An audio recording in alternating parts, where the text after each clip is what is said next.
Oke, terima kasih. Mudah-mudahan bisa kedengaran suara saya. Bisa, Pak. Ya.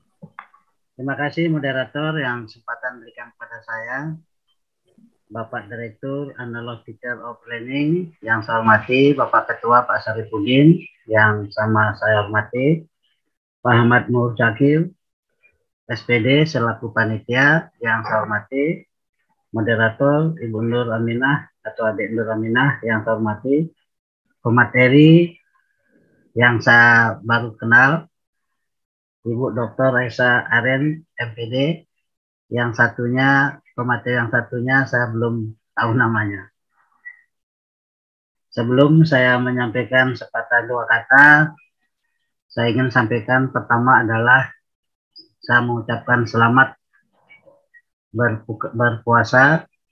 Mudah-mudahan pada kesempatan yang baik ini, Bapak Ibu peserta, terutama panitia, dalam keadaan sehat walafiat selalu. Assalamualaikum warahmatullahi wabarakatuh dan selamat pagi Bapak Ibu peserta pemateri yang sangat saya hormati. Pertama-tama mari kita panjatkan puji syukur kehadirat Tuhan Yang Maha Kuasa, karena atas rahmatnya lah sehingga kita bisa menghadiri pertemuan yang dilaksanakan oleh panitia Analog Teaching of Learning ini yang sangat luar biasa. Saya merasa senang karena setiap acara kami diundang dan kami mudah-mudahan bisa mengisi dengan baik. Bapak Ibu, pada hari ini saya membawakan materi yang tidak asing lagi kepada Bapak Ibu guru, terutama dosen, tentang Merdeka Belajar dan implementasinya. Ternyata bukan hanya merdeka Indonesia saja yang merdeka, tapi belajar pun sekarang sudah merdeka. Di mana dimaksud dengan merdeka belajar di sini adalah sebuah gagasan yang mengembalikan hakikat belajar kepada fitrahnya. Dalam pembelajaran yang mekanistis selama ini telah menjadikan proses belajar hanya dimaknai sebagai sebuah prosedur semata. Bapak Ibu perlu ketahui bahwa hakikat belajar di sini sebenarnya adalah kita menginginkan ada perubahan, ya. Kita menginginkan kepada anak didik kita ada perubahan tingkah lakunya. Misalnya dari dia tidak tahu menjadi tahu. Bagaimana caranya? Ya kita diberikan merdeka dalam hal ini ya kebebasan lah kepada guru, kepada pendidik di dalam menghadapi situasi kelas yang ada di kelas kita masing-masing dengan berbagai macam cara, ya, dengan berbagai macam cara, yaitu mulai dari membuat RPP, kalau di perguruan tinggi RPS misalnya, dalam RPP itu komponennya yang sangat luar biasa. Next. Lanjut. Di dalam Merdeka Belajar, ya, itu merupakan slogannya pada Pak Menteri yang ini ya Prof. Nah, merupakan slogan sekolah cikal yang dipinjam sebagai program kebijakan baru Kementerian Pendidikan dan Kebudayaan Republik Indonesia, di mana dicanangkan oleh Menteri Pendidikan dan Kebudayaan RI Kabinet Indonesia Maju Nadiem Anwar Makarim. Merdeka Belajar itu mendukung banyak inovasi dalam dunia pendidikan, terutama kemajuan berbagai lembaga pendidikan termasuk sekolah, madrasah, dengan membentuk pula kompetensi guru.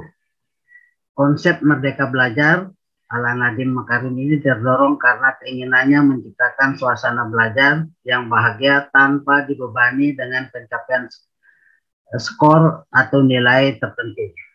Bapak Ibu perlu diketahui di sini dalam hal ini adalah yang diinginkan di dalam konsep Merdeka Belajar di sini, seperti yang saya katakan tadi, adalah kita sebagai guru, ya, kita bebas memberikan cara atau metode atau model atau pendekatan di dalam kita menghadapi siswa kita sendiri. Yang penting di dalam hal ini adalah kita diberikan kebebasan ini tidak keluar daripada kurikulum yang ada. Hanya caranya yang bebas di sini. menentukan gurunya, kita sebagai guru bebas menentukan memilih model-model yang mana kita harus gunakan. Ya jelas dalam hal ini harus disesuaikan dengan materi. Sehingga di dalam kita menyampaikan materi ini, anak didik kita ada perubahannya. Ya, ada perubahan tingkah lakunya, ada perubahan pengetahuannya, pengalamannya. Nah, dengan ini sekali lagi inilah konsep merdeka belajar ini yang sering digaungkan oleh menteri kita. Suasana belajar tidak menakutkan, tidak menegangkan, terutama kepada anak didik kita. Karena bukan hanya kita sebagai guru hanya menilai, melihat hanya nilainya saja, tetapi tingkah lakunya, sopan santunnya, ya, yang itu yang perlu kita lihat juga kepada anak didik kita. Walaupun dia pintar bagaimana, kalau tingkah lakunya, kalau sopan santunnya misalnya kurang bagus, ya itu adalah kurang bagus lah, kurang baik. Nah itulah yang diharapkan oleh menteri kita sekarang ini.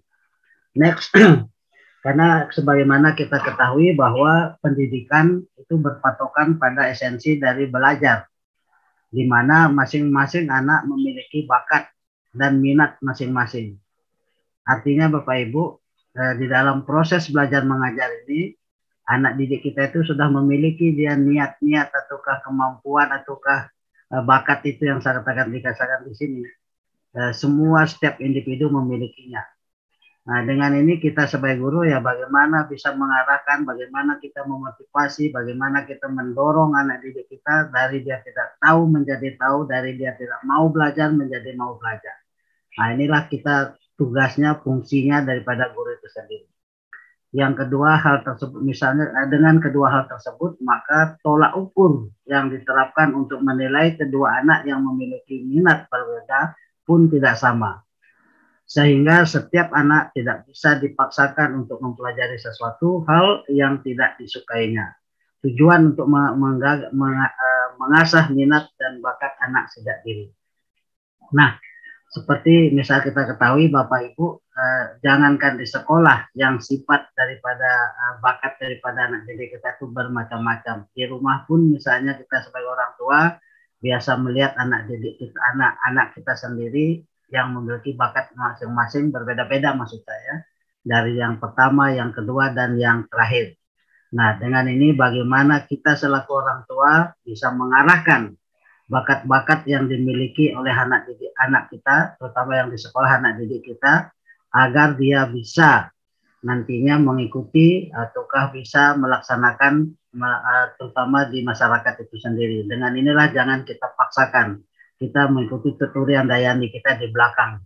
Itu yang diharapkan di dalam Merdeka Belajar. Yang selanjutnya, mengapa harus merdeka belajar?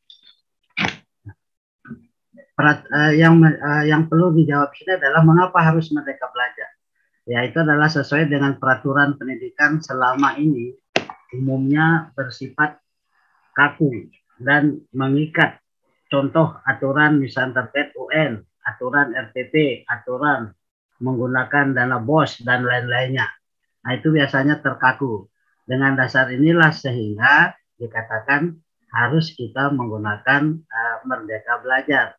Supaya kita sebagai guru jangan kaku di dalam kita menilai, di dalam kita membuat RPP misalnya. Karena RPP itu kan rancangan pelaksanaan pembelajaran, rencana pelaksanaan pembelajaran. Hanya kita merencanakan saja sesuai dengan kurikulumnya, dan itu pun juga kita harus bisa melihat situasi kondisi di mana kita mengajarnya. Artinya di sini kita harus luas. Demikian juga dalam hal ini penggunaan dana BOS. Biasanya ada kalau tidak salah di sekolah-sekolah itu dana BOS digunakan ada 11 atau 12 yang harus bisa dilaksanakan. Selain itu biasanya ya kepala sekolah bisa kena peraturan dia. Nah, sedangkan di dalam Merdeka Belajar ini dana BOS bisa digunakan ya tidak juga semau-maunya oleh guru itu sendiri, oleh kepala kelas sendiri. Yang penting ada pertanggungjawabannya dan ada juga musyawarah daripada guru dengan orang tua murid, dengan guru kepala sekolah, guru dengan orang tua murid. Nah, itu perlu dimusyawarahkan sehingga kita tidak salah menggunakan dana BOS itu sendiri. Yang berikut, mengapa harus merdeka belajar? Nah, sama dengan ini. Yang kedua, jawaban yang kedua itu adalah ketidakaktifan pencapaian tujuan nasional, ya. Pendidikan terlihat pada hasil belajar siswa di kooperasi tes internasional. Nah, inilah dengan misalnya melihat mengapa itu harus mereka belajar, karena biasanya ketidakefektifan pencapaian tujuan nasional pendidikan itu sendiri.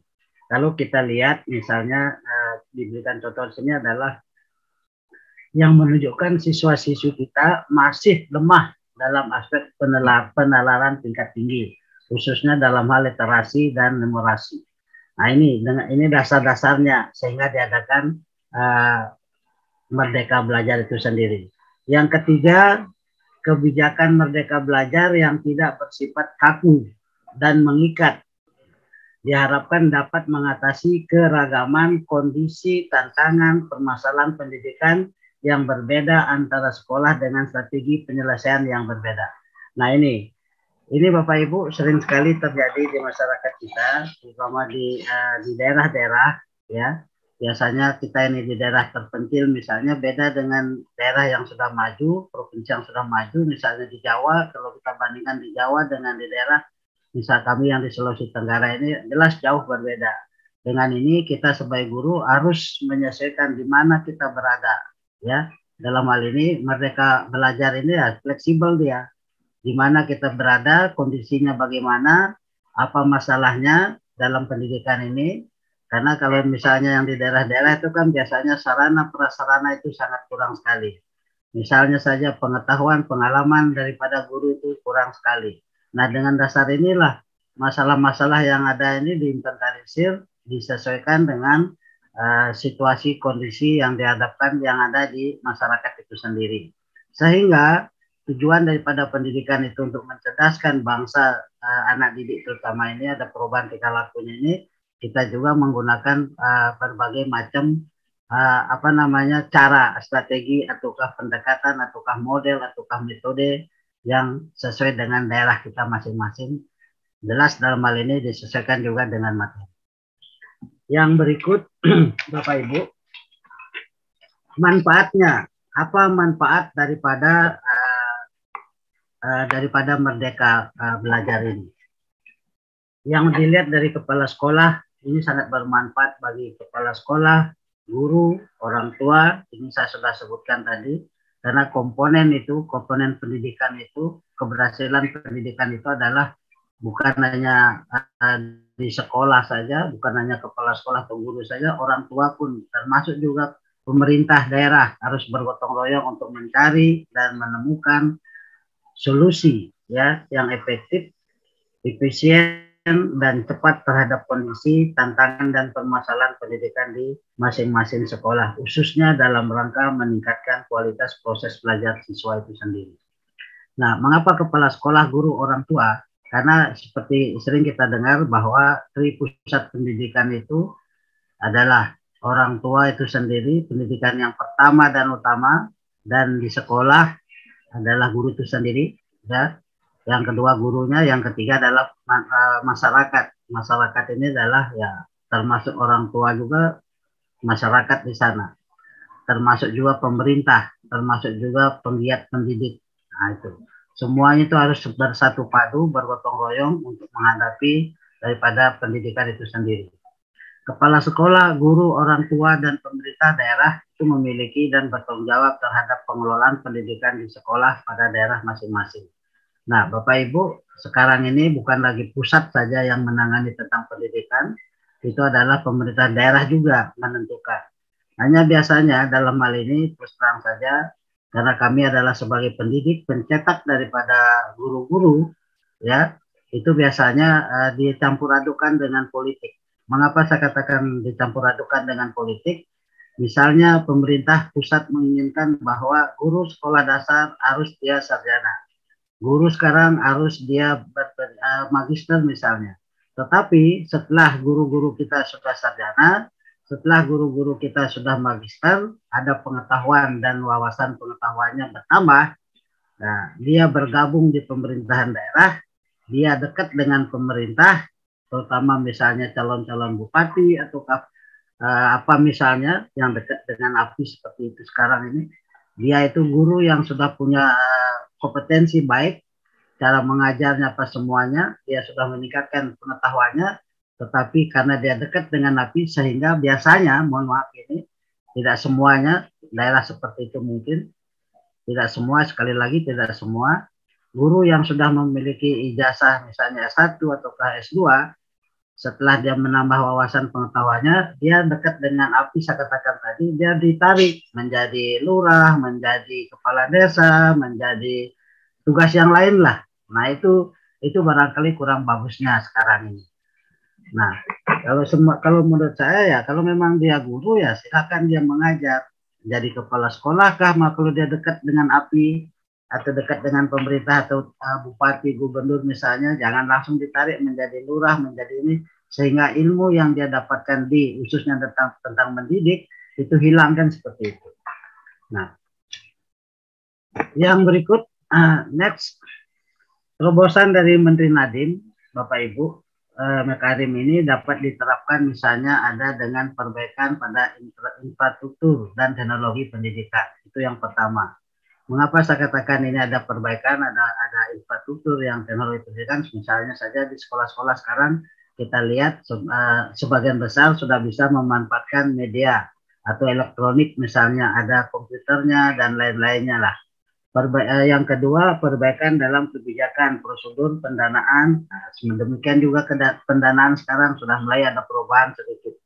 Mudah-mudahan saja ya tidak tepat waktu lah. Hanya biasanya karena saya katakan tadi pendidikan itu masih sedikit ada yang bertanggung jawab dalam melihat dalam pemerintah daerah. Nah, jelas dana dari pusat itu dia singgah dulu di daerah. Setelah dia singgah di daerah, barulah dia pergi ke sekolah. Nah, itu ada singgah-singgahnya lagi. Inilah biasanya ya sedikitlah menghambat, tidak terlalu menghambat juga, tapi ada menghambatnya. Nah, ini yang saya dengar informasi, apakah ini karena bukan hasil penelitian, ya. Sekali lagi mohon maaf, bukan hasil penelitian, ini hanya sekedar saja yang sering saya dengar, yang sering saya amati di lapangan seperti itu. Karena biar bagaimana banyak mantan-mantan saya punya mahasiswa itu menyampaikan seperti itu. Biasanya singgah-singgah, banyak singgahnya gitu. Setelah dia singgah, barulah dia sampai ke sekolah itu sendiri. Padahal pusat menginginkan itu ya, makanya sekarang ini dana bantuan sosial ini sekarang BLT misalnya kan langsung, tidak ada lagi singgahnya dia itu, langsung kepada masyarakat penerima. Mudah-mudahan saja sekarang ini dengan adanya kebijakan Menteri melalui 4 upaya perbaikan ini, dia tidak terlalu, kalau memang singgah tidak terlalu lama lah singgahnya, terutama dana-dana ini. Sehingga teman-teman kita, guru, misalnya dia begitu tanggal 1 sudah terima gaji lah. Begitu tanggal ini terima gaji, terima tunjangan sertifikasi dan lain-lainnya.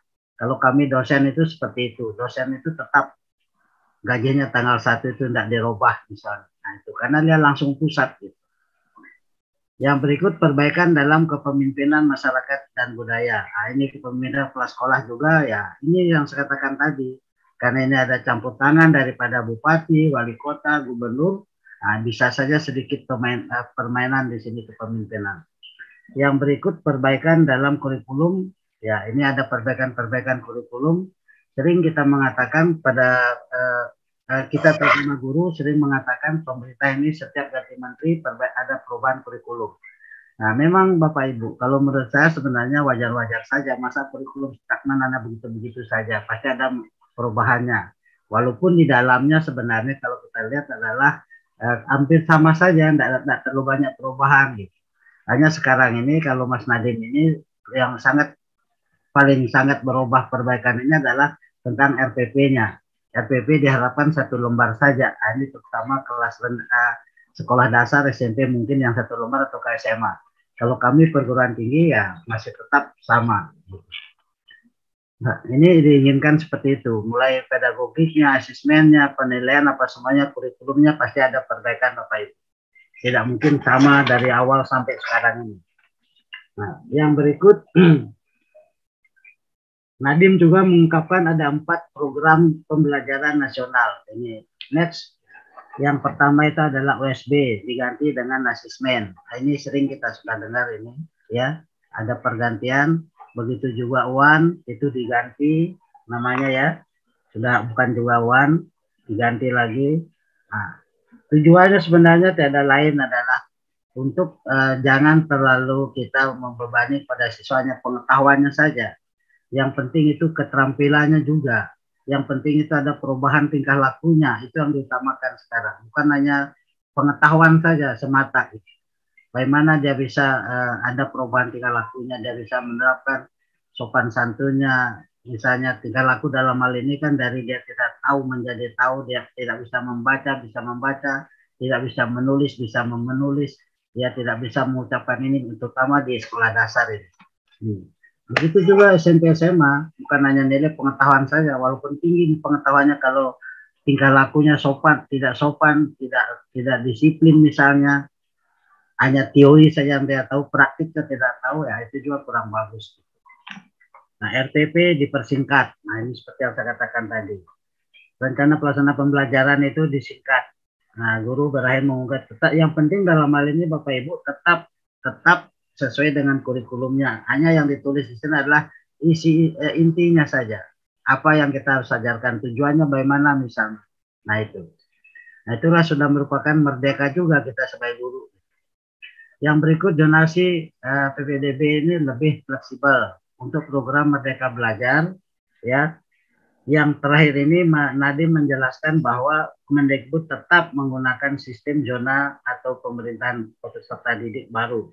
Adapun kebijakannya misalnya fleksibel untuk mengkomendasikan ketimpangan, akses dan kualitas berbagai daerah. Nah, ini biasanya seperti saya katakan tadi. Karena daerah-daerah ini sekarang ini kan di daerah terutama daerah-daerah terpencil, saya sering ke lapangan misalnya saja antara misalnya satu provinsi saja yang berbeda kabupatennya, berbeda kecamatan, lebih-lebih lagi lurahnya, itu jauh sekali bedanya. Misalnya dia sudah menggunakan kurikulum misalnya 2013, tetapi yang daerah yang terpencil itu belum dia gunakan kurikulum itu. Nah itulah sekarang ini ya bagaimana caranya dia sedikit fleksibel lah.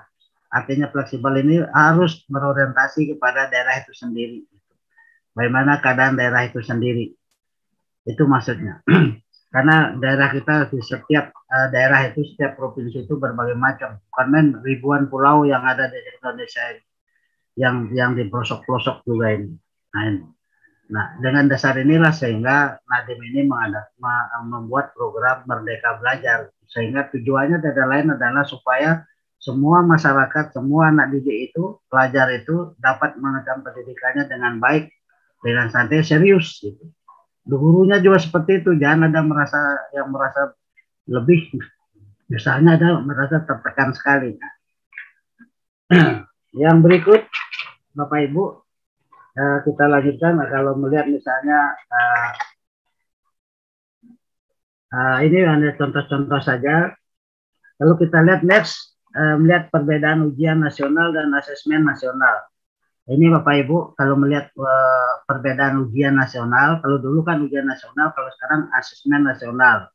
Misalnya penjelasannya, misalnya jenjang penilaian, level murid, atau UN-nya SMP, atau SMA, ya, SMK dan lain-lainnya.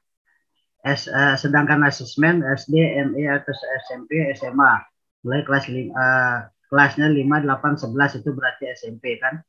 Maksimal 30 atau untuk SD, jumlah murid misalnya seluruh siswa tingkat akhir. UN-nya, ya. Tingkat jenis tes tinggi, yang kalau asesmen itu rendah dia. Kalau lama waktu per siswa itu 4 hari, kalau asesmen itu hanya 2 hari dia mengerjakan itu. Nah itu.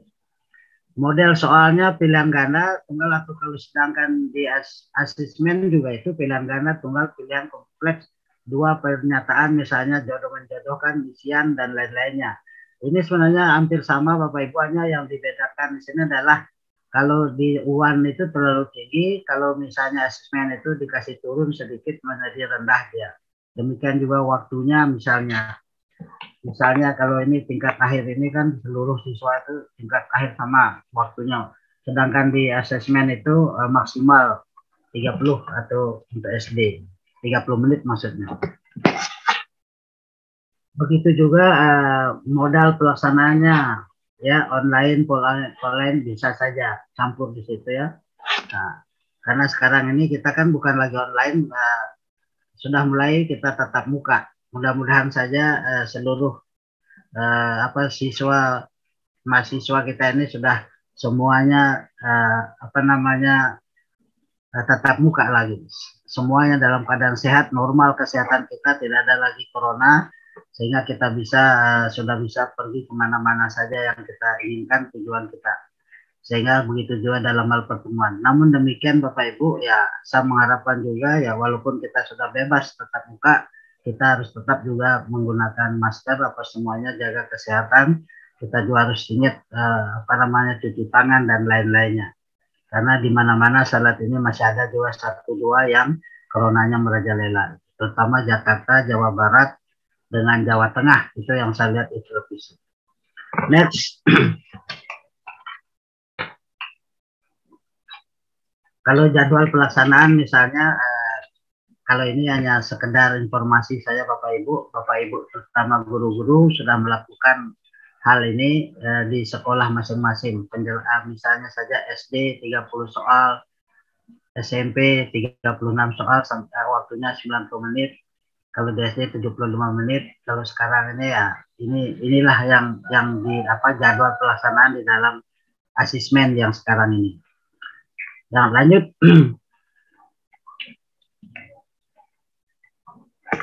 Next.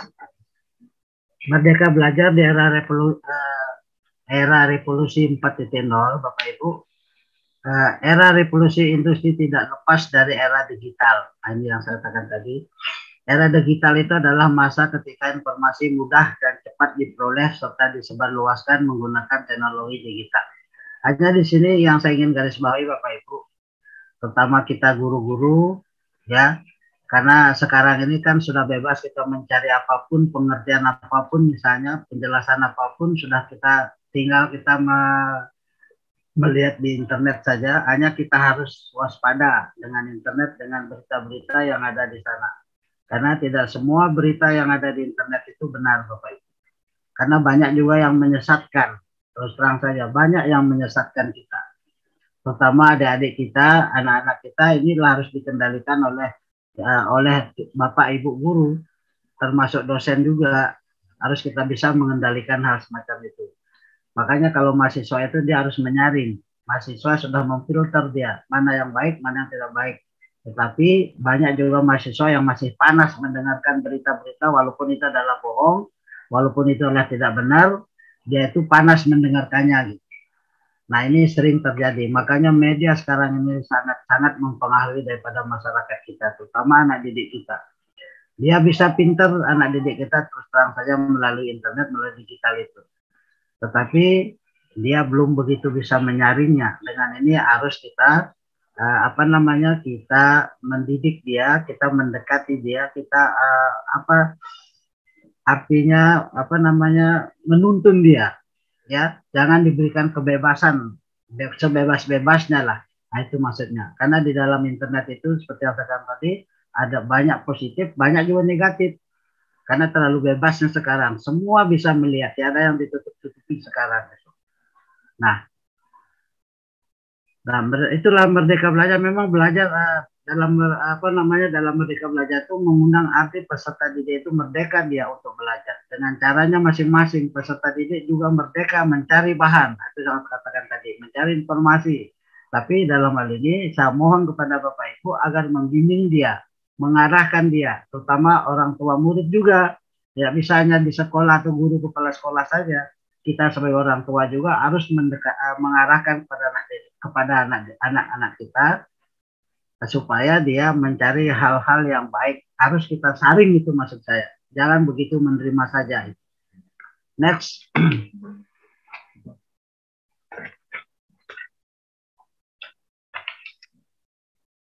Di era abad bagaimana? Saya ulangi kembali. Nah, di era abad 21 yang serba teknologi modern ini, guru juga dituntut untuk melek teknologi agar dapat menciptakan pembelajaran yang aktif, kreatif, dan inovatif. Nah, itu yang saya katakan tadi Bapak Ibu.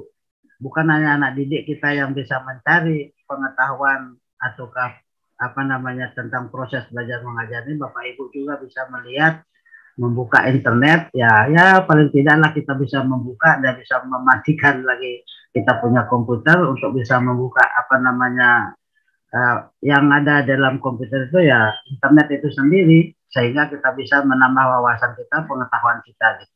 Itu zaman abad 21. Dan guru harus juga inspirator bagi siswanya untuk dapat berpikir kritis, analitis, serta dapat memecahkan masalah. Karena banyak sekali masalah-masalah yang ada sekarang ini Bapak Ibu di masyarakat. Yang banyak masalah ini ya biasanya kalau ada kebuntuan ya inilah susahnya kita bermasyarakat jadinya gitu. Sehingga terjadilah gontok-gontokan. Dengan dasar inilah sehingga saya mengharapkan kepada Bapak Ibu bagaimana caranya memecahkan masalah-masalah yang terjadi di masyarakat ini supaya kita menjadi aman, tenang, tentram gitu. Ini supaya jangan nanti anak-anak didik kita terutama anak SD, SMP, SMA ikut-ikutan dengan kakak-kakak kelas kakak-kakaknya yang ada di perguruan tinggi ya dia ikut demo, akhirnya anak kita ikut demo padahal dia di bawah umur. Nah ini yang dapat musibahnya kan kita sendiri. Lanjut next. Bagaimana implementasi Merdeka Belajar di Indonesia? Ini sekarang kalau kita lihat implementasinya Bapak Ibu, pelaksanaan program Merdeka Belajar ya memerlukan proses dan waktu, perlu kesiapan, perlu kesepakatan dan solidaritas. Karena kebijakan ini merupakan suatu yang baru, maka siswa dan guru sama-sama harus menyiapkan diri dan saling memberi motivasi. Nah ini Bapak Ibu, kalau kita yang di Indonesia ini ya kan ini baru gagasan Menteri Pendidikan dan Kebudayaan bagaimana semuanya ini bisa berjalan dengan baik, harus kita sepakat dulu, kita paham dulu merdekanya bidang apa, dan harus kita saling solidaritas, saling mengerti antara satu dengan yang lainnya. Guru, siswa, orang tua ini harus memberikan pengertian, pemahaman. Yang dimaksud Merdeka Belajar ini ya tidak semau maunya juga, tidak semaunya guru, tidak semaunya orang tua. Bisa anaknya sekolah, bisa tidak sekolah, dia langsung lulus, dia seperti itu. Tetap dia ini harus dia sekolah, kita guru tetap kita mengajar walaupun RPP-nya singkat, tapi tetap sesuai dengan kurikulum. Nah, itu. Dengan adanya perubahan paradigma ini, untuk memajukan pendidikan, para guru harus menguasai IT. Nah, ini yang saya sering katakan. Ini yang saya sampaikan tadi, IT itu adalah teknologi itu. Kita bisa membuka komputer, kita bisa mencari di internet. Kalau misalnya WA, saya yakin dan percaya Bapak Ibu guru sekarang sudah luar biasa, ya sudah luar biasa, sudah tidak biar sampai ke desa kalau nggak salah sudah sampai bisa nih. Nah, tidak diragukan lagi kalau Bapak Ibu guru. Dibandingkan saya yang sudah umur itu beda. Kalau guru-guru yang masih muda sekarang ini, terutama mahasiswa saya, luar biasa dia, pintar dia, membuat PPT, membuat apa namanya, mencari materi apa semuanya. Hanya itu saja intinya, kuncinya adalah dia harus bisa memilih dan bisa memilah, bisa menyaring mana yang baik, mana yang tidak baik. Kalau saya biasanya mendugaskan kepada mahasiswa saya, kalau dia S1, dia paling yang dia cari itu adalah yang mengeluarkan apa namanya pernyataan-pernyataan itu adalah yang paling tidak magister gitu. Kalau untuk pendidikan. Kalau yang S2 paling tidak yang membuat pernyataan itu adalah doktor. Itu artinya apa? Hasil penelitian jangan hanya bicara-bicara walaupun dia master atau doktor misalnya hanya ingin menjerumuskan saja, hanya analisa, tidak dianalisa, bukan hasil penelitian, nah itu juga tidak bagus. Nah ini yang kita pilih itu adalah hasil penelitian, karangannya, bukunya, adalah dasar hukumnya. Nah, tidak sembarangan itu maksud saya Bapak Ibu. Program Merdeka Belajar yang merupakan reformasi pendidikan akan memperoleh hasil yang menggembirakan jika dieksekusi dengan sungguh-sungguh. Pemerintah harus menghapus kebijakan-kebijakan yang tidak sesuai dengan membebani guru, menyusun kebijakan baru yang diregulasi dan diimplementasikan dalam pendidikan. Jika hal tersebut bertindaklanjuti, maka tidak mustahil program Merdeka Belajar tercapai akan membuat guru